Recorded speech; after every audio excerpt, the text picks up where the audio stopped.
It's like coming every morning to meet our second family.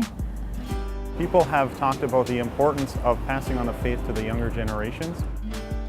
My Catholic faith, my church, is a family, so it's hard to step away from that. Anybody who owns a home would know that things break down over time and buildings need to be maintained. I always believe that if you know where you're going, you're more likely to get there. So we have a plan in which we reach out to those who are scattered, who've drifted away from the church, and we strengthen those who are gathered together around the table of the Lord.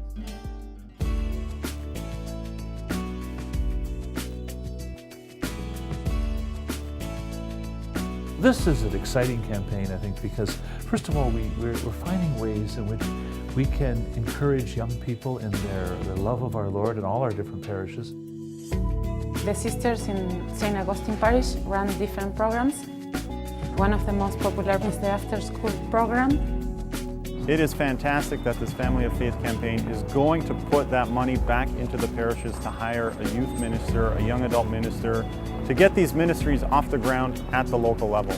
There are 7 universities where there is a Catholic presence in the Archdiocese of Toronto, and we're growing. The number of students who are enrolling in post-secondary education, university and college is growing. We need to ensure that we have a Catholic presence there. I'm kind of concerned about Catholic faith in my university, so I think that might be a struggle for me, but I'm looking forward to finding it there and enriching my life.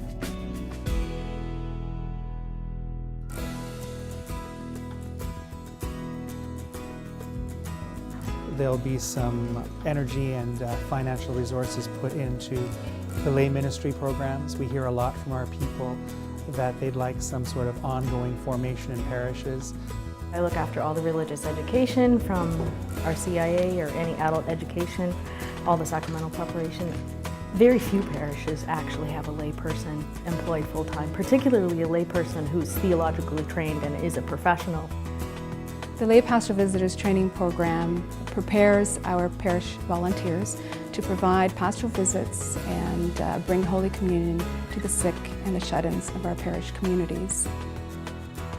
The training program for the bereavement ministry provides consolation and hope to a family in a time of grief and loss. Often there are programs in Toronto and it's far for them to travel, and so if we have these regional hubs, they'll be able to benefit from these programs.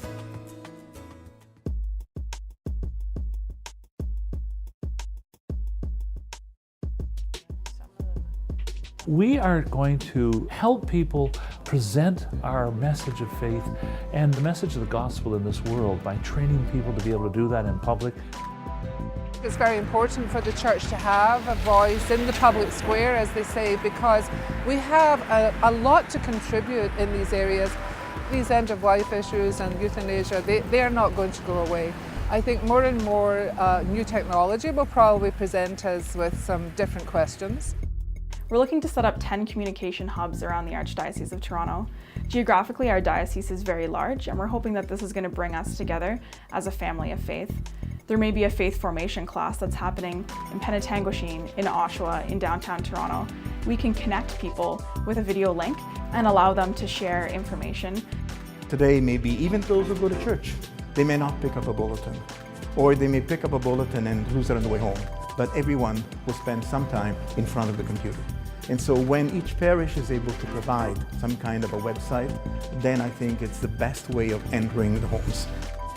I'm used to using my smartphone. I can look up a movie time for Saturday night, and so I want to be able to look up a Mass time for Sunday morning.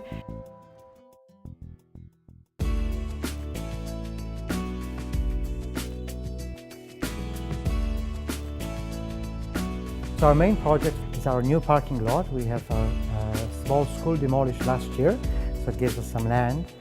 We intend to overhaul our sound system here at St. Joseph's. It's 25 years old, so it needs a complete overhaul, and as well as repaving our parking lot, which has also seen like 25 years of use. We replaced the roof on the rectory and the parish centre, and one of the things that we're very concerned about now is just trying to make the building accessible to everyone so that those with wheelchairs will be able to enter and so on.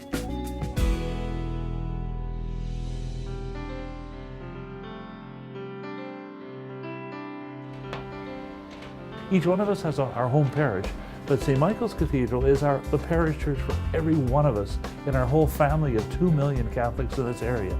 So I think it's important that it shine, that it be a beacon. The cathedral is very old.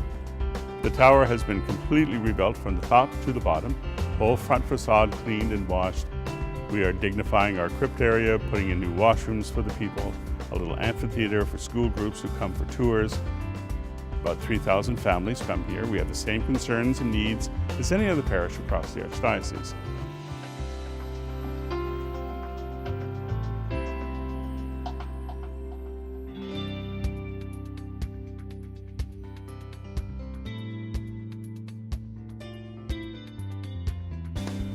Part of the Family of Faith campaign is to have a fund for starting new churches, new parishes.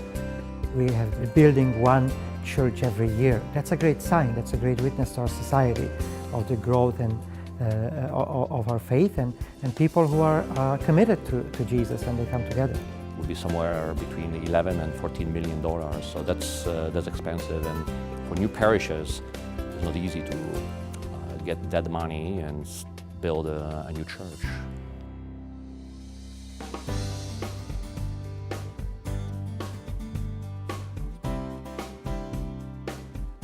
The most important thing is the love of the members of the family for one another, that you gotta take care of the house as well.